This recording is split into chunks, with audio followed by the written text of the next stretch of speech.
Hello दोस्तों, कैसे हैं आप सभी। उम्मीद करता हूँ आप सभी अच्छे होंगे। तो हम आज जानेंगे टाइप्स ऑफ फ्रॉड के बारे में। इन इंडिया में आज हम लोग के बीच कितने प्रकार के फ्रॉड हो रहे हैं और हो रहे हैं, तो इनसे हम कैसे बच सकते हैं। अगर हो गया तो इसकी साइबर कंप्लेन या कैसे किया जाता है, ये सभी आज हम इस वीडियो में पूरा कवर करेंगे। तो वीडियो थोड़ी लंबी होगी, इसलिए आप थोड़ा स्किप मत करिएगा। और इसमें सबसे पहले 9 पार्ट्स में हम इसको बताएंगे, 9 भाग में, कि कैसे कैसे होता है और ये क्या क्या होता है और इसे हम कैसे बच सकते हैं। और मान लीजिए कभी कॉल आया या कभी घटना घटने पे हम इससे कैसे बच सकते हैं। तो बिना किसी लेट किए हम ये वीडियो तुरंत स्टार्ट करते हैं। सबसे पहले आज का विषय जो है वो है types of fraud in India. जैसा कि आप देख रहे हैं, तो इसमें फर्स्ट पॉइंट है एडवांस फीस फ्रॉड, जो कि हम इसके बारे में जानेंगे और विस्तार से। और सेकंड पॉइंट है आइडेंटिटी थीफ। थर्ड पॉइंट है पेमेंट फ्रॉड। फोर्थ है इन्वेस्टमेंट फ्रॉड। फिफ्थ है फिशिंग का। और सिक्स है टैक्स इवेशन का। सेवेंथ है चैरिटी स्कैम। एट है बैंक अकाउंट स्कैम। और 9 है पेमेंट फ्रॉड। तो ये 9 भाग हैं। तो 9 भाग को हम बारी बारी देखते हैं। सबसे पहला है एडवांस फीस फ्रॉड। तो जो एडवांस फीस फ्रॉड है, ये होता है जैसे कि हमने कभी गूगल पे सर्च किए होंगे, तो जैसे फ्लिपकार्ट डालेंगे तो फ्लिपकार्ट से मिलता जुलता 3-4 वेबसाइट आ जाते हैं, जिसमें फ्लिपकार्ट का स्पेलिंग FLIPKART, तो जो दूसरा वेबसाइट होगा वो FLIIPKART होगा। इस या कोई .co.in होगा। इसमें एक स्पेलिंग को इधर का उधर आता है, दिखने में एकदम सेम फ्लिपकार्ट के ही वेबसाइट आते हैं। और अमेजन, ये जैसा कि पॉपुलर 2 वेबसाइट हैं, इसी दोनों वेबसाइट का बना रहता है ज़्यादातर। तो अब तो बहुत सारे मार्केट में आ गए हैं, लेकिन पॉपुलर फ्लिपकार्ट और अमेजन है। तो इसमें क्या होता है कि जैसे फ्लिपकार्ट है और अमेजन है, इसका एक स्पेलिंग इधर से उधर करके आप उसका वेबसाइट बना लिए। और कोई फ्लिपकार्ट खोला, तो मान लीजिए पहले वेबसाइट बना जाके दूसरे वेबसाइट पर क्लिक किया, तो उसको पूरा हूबहू फ्लिपकार्ट की तरह ही दिखेगा। लेकिन समस्या कब होगी, उसमें भी जैसे अपना नंबर डाल दे OTP आए, लॉगिन हो जाता है। समस्या कब होती है, जैसे कोई सामान देखे और इसमें फ्लिपकार्ट से ये करीब 50% ऑफ सामान दिखाएगा। जब सामान दिखाया, लोग सोचे कि अरे ये तो फ्लिपकार्ट है, लोगों भी फ्लिपकार्ट करेगा, ये तो अच्छा है। और जैसे ही आप इसको बाई करेंगे, गए वहाँ एड्रेस दिए प्रॉपर, और बाई के ऑप्शन पर जब जाएंगे, एड्रेस दिए, एड्रेस के बाद चेकआउट करने लगे, तो उसमें कैश ऑन डिलीवरी अनअवेलेबल दिखा देगा। जब कैश ऑन डिलीवरी आप से अनअवेलेबल दिखा देगा, तो आप क्या करेंगे कि ऑनलाइन पेमेंट कर तरफ जाएंगे। जब ऑनलाइन पेमेंट इसका करने जाएंगे, तो बस सबसे बड़ी मुसीबत ये है कि ऑनलाइन पेमेंट होते ही ये ऑर्डर तो सक्सेस हो जाएगा, लेकिन ये कभी आपके घर पे नहीं जाएगा। सबसे बड़ी फ्रॉड यही है। और वेबसाइट की IP डोमेन है, उसका फ्रॉड करेंगे। आधा लोग तो ये सोचते हैं कि ये तो फ्रॉड हो गया, स्मॉल अमाउंट था, ऐसे ऐसे करके छोड़ देते हैं। लेकिन ऐसे बहुत सारे वेबसाइट हैं और इस पर एक्शन भी लिया जाता है। बहुत सारे वेबसाइट ब्लॉक भी होते हैं, लेकिन बहुत सारे वेबसाइट चलते भी हैं। आज के डेट में ये ऑनलाइन जो ऑर्डर कर रहे हैं उनको थोड़ा सचेत रहना चाहिए। और दूसरा है आइडेंटिटी थीफ। इसमें क्या होता है कि हमारे जो क्रेडिट कार्ड और डेबिट कार्ड होते हैं, उसमें कॉन्टैक्टलेस ट्रांजैक्शन ऑन रहता है। उसमें ये होता है कि हमारा अगर क्रेडिट कार्ड बना हुआ है, तो इसमें हम जैसे किसी का 5,000, किसी का 4,000, किसी में 10,000 तक अब तो दे रहा है कॉन्टैक्टलेस पेमेंट ट्रांजेक्शन, ये कर सकते हैं विदाउट पिन। आप मेट्रो में गए होंगे, देखे होंगे कि आप टैप करते हैं अपना डेबिट कार्ड, जो रुपए का होता है, वो टैप करेंगे, वो उसका एंट्री पॉइंट खुल जाएगा और आप उसमें ट्रैवल करने लगेंगे। फिर जब निकलेंगे तो टैप कराएंगे और उसमें बैलेंस कट जाएगा और आप एग्जिट हो जाएंगे। लेकिन समस्या ये होती है कि ये बना कैसे। तो आजकल बहुत सारे ATM में फ्रॉड सब स्कैमर लगाए रहते हैं अपना क्लोन बनाने के लिए डिवाइस। तो जैसे ही हम वहाँ ATM से अपने ट्रांजैक्शन करते हैं डेबिट कार्ड से, वो सब वही डेबिट कार्ड, वही नंबर का एक क्लोन बना लेंगे और clone debit card credit card बना के उससे ट्रांजैक्शन करते हैं। और इसमें सबसे बड़ी मुसीबत ये है कि नेशनल तो छोड़िए, इंटरनेशनल पैमाने पे भी इससे ट्रांजैक्शन हो जाती है विदाउट पिन। तो ये सब बात है। और थर्ड पे चलिए चलते हैं, पेमेंट फ्रॉड। तो इसमें क्या होता है, पीड़ित के क्रेडिट कार्ड का उपयोग करके व्यक्तिगत लाभ के लिए भुगतान करने के लिए किया जाता है। जैसे यूज बैंक डिटेल, आपसे बोलेंगे कि मेरा पैसा आपके खाते में गलती से चला गया, और आपको ऐसे ही बैंक की तरफ से क्रेडिट का मैसेज भी भेज देंगे। और जैसे ही बैंक से क्रेडिट का मैसेज भेजे, आप सोचेंगे कि हाँ वास्तव में पैसा चला गया, और उसमें आप अपना बैलेंस अगर नहीं चेक किए, उसको वो बोलेगा कि मेरा ये नंबर है, इस पर पैसा वापस कर दीजिए। तो आप अगर उसको वापस कर दिए तो आपके साथ फ्रॉड हो जाएगा। तो यही सब पेमेंट फ्रॉड चल रही है इस समय, जिससे कि बचना चाहिए। और फोर्थ पे है इन्वेस्टमेंट फ्रॉड। इन्वेस्टमेंट फ्रॉड में ये है कि आज जैसे बहुत सारी ऐसी वेबसाइट या चैरिटी बनती हैं, जिससे कि कोई एक वेबसाइट आया जो बोलेगा कि मुझे आप 1000 रुपया दे दीजिए और पर डे का मैं 200 रुपया 250 रुपया ऐड देखना होगा, पर डे आपको 1 महीना तक मिलेगा। तो इसमें क्या होते हैं, जैसे कि एक लगा दिया पैसा, तो उससे बोला जाएगा कि जितना लोग को रेफर करोगे उसका भी 10% तुम्हें कमीशन मिलेगा। अब एक बंदा अगर 10 लोग को रेफर करता है तो उसका 10% तो उसको मिलेगा, वो तो ठीक है, लेकिन वो 10 लोग के जो पैसे फंसे, ऐसे स्कीम बहुत हैं इंडिया में। वो 1 महीने 2 महीने 3 महीने 4 महीना चलेंगे, उसके बाद आईडी ब्लॉक हो जाएगी, पेमेंट नहीं आएगा। आप विड्रॉल लगाएंगे लेकिन वो पेमेंट नहीं आएगा। तो ये भी एक स्कैम है। और फिफ्थ है फिशिंग का।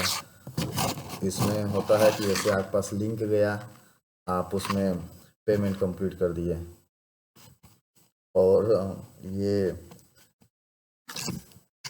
लिंक से नहीं बल्कि कभी कभी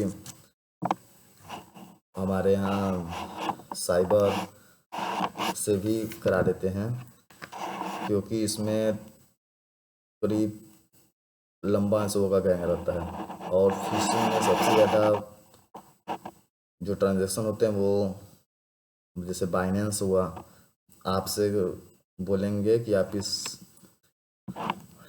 एक यूपीआई देंगे, उस यूपीआई पे जाके बाइनेंस में वो बैलेंस ऐड या बिटकॉइन ऐड का अपना प्रोसीजर अपनाते हैं कि इससे क्या करेंगे कि दूसरे के क्रेडिट कार्ड डेबिट कार्ड का डिटेल दे देंगे। वो बोलेंगे ओटीपी भेजिए, ओटीपी उससे लेके उसको दे देंगे, और ये परसेंटेज वाइज चलता है। ये हालांकि कम है लेकिन बहुत इसका प्रोसेस लंबा होता है। एक है टैक्स इवेशन। इसमें घोटालेबाज खुद को एक अधिकारी बताकर एक पीड़ित से संपर्क करते हैं और उससे फिर टैक्स बचाने वाला जैसे टैक्स फ्रॉड का नोटिस देते हैं। इसमें भी बहुत लंबा प्रोसेस चलता है, लेकिन इसमें बहुत ज़्यादा अमाउंट सब फ्रॉड करते हैं। हालांकि ये भी कम है इंडिया में, लेकिन है। और एक चैरिटी स्कैम है। चैरिटी स्कैम में इसमें पीड़ित से ईमेल फ़ोन पे आप बात करते हैं और बोलते हैं कि आपका फ़ोन जैसे दान घोटाले को इसके आप कह सकते हैं, ये दान घोटाला के रूप में आता है। इसमें मुख्य रूप ये है कि जैसे आपसे बोला जाएगा कि ये ऐसे है, इसको इतना डोनेट कर दीजिए, और जो डोनेट लेते हैं वो किसी ज़रूरतमंद को न देके अपने बैंक अकाउंट में सेटल करते हैं उसको। और इसमें मुख्य है बैंक अकाउंट स्कैम। ये बैंक अकाउंट स्कैम आज के डेट में इतना तेज चल रहा है जिसकी कोई लिमिट ही नहीं है। अगर आप यूट्यूब पे सर्च करेंगे बैंक अकाउंट स्कैम या और कुछ, तो इसमें बहुत मिलेंगे। इसमें फर्स्ट पार्ट है saving bank account scam, second current, third corporate. ये 3 बैंक अकाउंट, तीनों से होती है फ्रॉड। सेविंग बैंक अकाउंट का क्या काम लेते हैं ये लोग कि जैसे छोटा मोटा पैसा गया उसको कैश करा लेंगे, बोलेंगे कि अपना अकाउंट सेल कर दो। इसमें बहुत सारे लोग ये गलती कर देते हैं कि अपना सेविंग बैंक अकाउंट ही सेल कर देते हैं स्कैमर को। वो स्कैमर क्या वो स्कैमर ये करते हैं कि ऐसे आपसे सिम ही ले लेंगे आपका और आपसे डेबिट कार्ड ले लेंगे, आपको उसके बदले में परसेंटेज देंगे। तो समस्या ये होती है जैसे वो बैलेंस भेजे और बैंक ना जाके एटीएम से डेबिट कार्ड, हालांकि उनके पास रहेगा, तो एटीएम से बैलेंस तो निकाल लेंगे, उसके बदले में आपको 5% 10% जैसा स्कैम रहता है वैसा बैलेंस देते हैं। अब समस्या ये जैसे वो तो बैलेंस भेजे और एटीएम से वर्क करके निकाल लिए पैसा, जिसका अकाउंट है मान लीजिए इसमें अकाउंट 5 दिन 10 दिन चला, साइबर कंप्लेंट गई, पुलिस, बैंक अकाउंट फ्रीज हुई, पुलिस वाले जिस बंदे का अकाउंट रहता है उसको उठते हैं, और ये जो विक्टिम रहते हैं वो तो बच जाते हैं। सबसे बड़ी समस्या इसमें है कि जो विक्टिम है वो सेफ रहते हैं, हालांकि बहुत बार पकड़ाते भी हैं लेकिन इतना जल्दी नहीं पकड़ाते। और सेकंड है करेंट अकाउंट। करेंट अकाउंट से आप लोगों ने सुना होगा कि इस समय टेलीग्राम पे टास्क दिए जाते हैं गूगल मैप रिव्यू का, और ये फेस यूट्यूब पे चैनल वीडियो को लाइक करके चैनल सब्सक्राइब करना होता है। जैसे पहले बार 3-4 तो दे दिए रिव्यू की, आप इसको गूगल मैप पे जाके 5 स्टार रिव्यू दे दीजिए, उसका स्क्रीनशॉट करिए, शेयर करिए, पर रिव्यू आपको 50 रुपये मिलेगा, 100 रुपया मिलेगा, जैसा होता है वो दे देंगे। जब 3-4 रिव्यू आप कर लेंगे तो फिर आपके साथ एक टास्क साझा करेंगे। जैसे पहला टास्क आया, दे देंगे 1000 रुपये जमा करो और आपको 1200 1300 1400 विड्रॉल मिल जाएगा। तो आपने जैसे ही करते गए, छोटा अमाउंट था, जैसे आपने पहले 1000 से ज्वाइन किया, 1000 किया ट्रांसफ़र, उनको 10 मिनट बाद वो आपको 1200-1300 ट्रांसफ़र कर दिया। फिर अगले बार 2000, तो आपने सोचा कि 2000 का ट्राई करें, 2000 जो ऐड किया उनको भेजा, वो आपको जो है कि 2000 के बदले 2500 2600 2700 2800 ऐसे देते हैं। ऐसे करते करते आप जैसे जब जब उनके लालच में फंसने लगेंगे, आप एक बार जैसे जैसा ही 50 के वो आप बैलेंस लगाए या कभी कभी 30 भी लगा दिए, तो क्या करेंगे कि वो पैसा लेके आपको ब्लॉक कर देंगे। और हालांकि ये सब पूरी टास्क जो है वो टेलीग्राम पे होती है। पहले व्हाट्सएप पे मिलेंगे, व्हाट्सएप पे मिलने के बाद टेलीग्राम पे, जब टेलीग्राम पे ये पूरी टास्क होती है तो आप इसका वो ब्लॉक कर देंगे। अब उसका यूजर नेम से आप कितना खोजेंगे, और आप जिस यूपीआई पे पैसा भेजे रहेंगे, जिस बैंक अकाउंट डिटेल में पैसा भेजे रहेंगे, वो भी किसी अदर पर्सन का रहता है।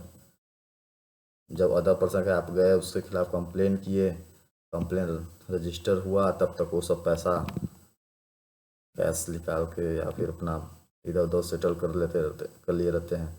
इसमें फंसता है वो जो इसका करेंट अकाउंट है, जो अपना अकाउंट शेयर किया। हालांकि ये करेंट अकाउंट नहीं है, सेविंग अकाउंट से भी कभी वर्क सब कर लेते हैं। बहुत सारे से कंप्लेन आए हैं कि सेविंग अकाउंट से भी वर्क होते हैं। और एक आता है कॉर्पोरेट अकाउंट। कॉर्पोरेट अकाउंट केवल उसी का खुलता है जिसके पास बिजनेस है, वो भी अच्छे सोर्स के बिजनेस। लेकिन हमारे कुछ बैंक द्वारा विदाउट सर्वे किए ही कॉर्पोरेट अकाउंट खोल दिए जाते हैं। जब कॉर्पोरेट अकाउंट खुल गया तो वो लोग उस कॉर्पोरेट अकाउंट की लिमिट 5 करोड़ से 10 करोड़ तक होती है। तो इसमें स्कैमर को और अच्छा रहता है। जैसे कोई गेमिंग का साइट बना दिए, उसमें हमारे यहाँ के अभिनेता लोग गेमिंग को प्रचार प्रमोट करते हैं, उनका फ़ोटो लेके अपना वीडियो एडिटर से अपना बना दिए कि ये इसका प्रचार कर रहा है, तो लोगों से बोले कि इसको ज्वाइन करो, मैंने ये खेला इतना जीता, अपना स्क्रीनशॉट फेक जो रहता है वो शेयर करेंगे।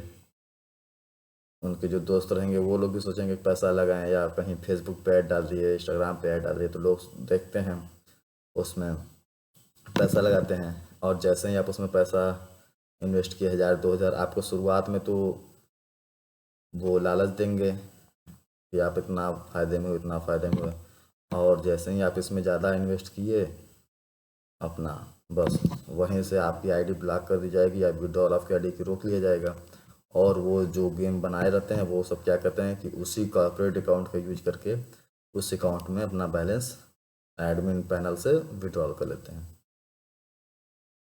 हालांकि ये करना इतना आसान नहीं होता है, लेकिन हाँ, स्कैमर के लिए ये सब आम बात है। तो बैंक अकाउंट की स्कैम आज के पीरियड में बहुत तेज चल रही है, और ये लास्ट स्टेप है पेमेंट फ्रॉड का। पेमेंट फ्रॉड देखिए 2 तरीके से होती है। एक पेमेंट फ्रॉड होती है जैसे कि हम किसी शॉप पर गए, वहाँ पे कुछ सामान परचेस किए, या छोटा मोटा शॉप पे गए, वहाँ से कुछ सामान परचेस किए। तो आज की डेट में एक दुकान पे पेटीएम का, फ़ोनपे का, गूगल पे का साउंड बॉक्स आता है कि जैसे ही पैसा भेजेंगे उसमें बोलता है कि फ़ोनपे पे, पेटीएम पे या गूगल पे इतना रुपया प्राप्त हुए। अब इसमें क्या है पेमेंट फ्रॉड में कि फ़ोनपे की ऐसी ऐप आई है, मैंने भी उसको यूट्यूब पे देखा था कि वो बोलते हैं कि आप इसको डाउनलोड करिए, इसका परमिशन दीजिए, फिर आप जो भी बाकायदे वो बाई ऑनलाइन नेट से चलती है ऐप, जो भी स्कैनर स्कैन करेंगे उसमें जो नाम रहेगा होल्डर का, वो नेम या इंटरप्राइजेज जो भी रहेगी वो शो करेगा, और आप जैसे ही उसमें बैलेंस भेजेंगे तो वो उसमें भी बजेगा फ़ोनपे पे इतना रुपये प्राप्त हुए, लेकिन वो बैंक अकाउंट में नहीं जाएगा। तो हमारे यहाँ छोटे दुकानदार क्या करते हैं, जैसे वो साउंड बॉक्स बज गया बॉक्स तो सामान दे देते हैं बस।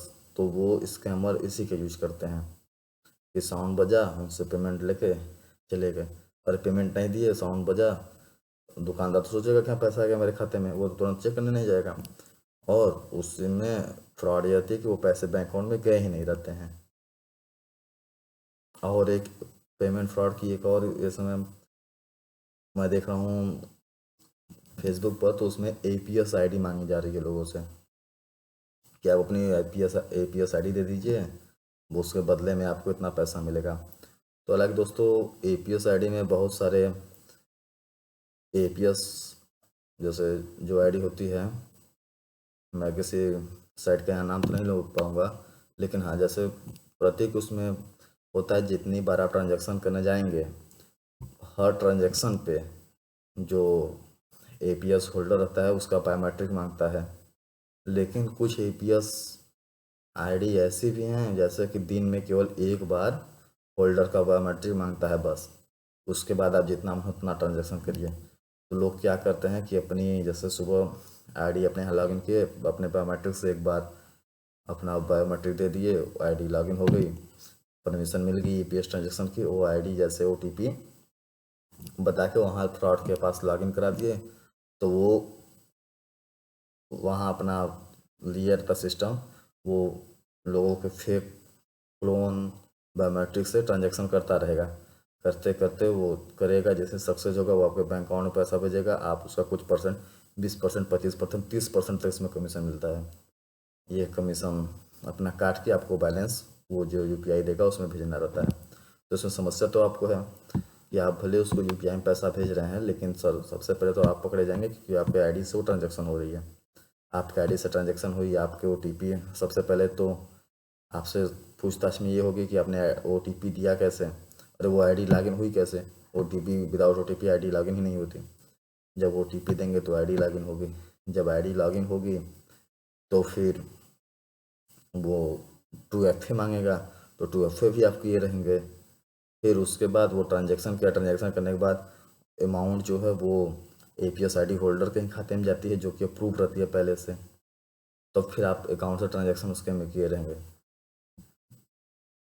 तो यही सब फ्रॉड चल रही है। और बाकी अगर कोई आपको सेक्शन पूछना हो तो आप मुझे कमेंट कर सकते हैं, मैं उसका वीडियो बना के भेज दूंगा। और अगर वीडियो अच्छे लगे तो वीडियो को लाइक करके चैनल सब्सक्राइब कर दीजिए। थैंक यू दोस्तों।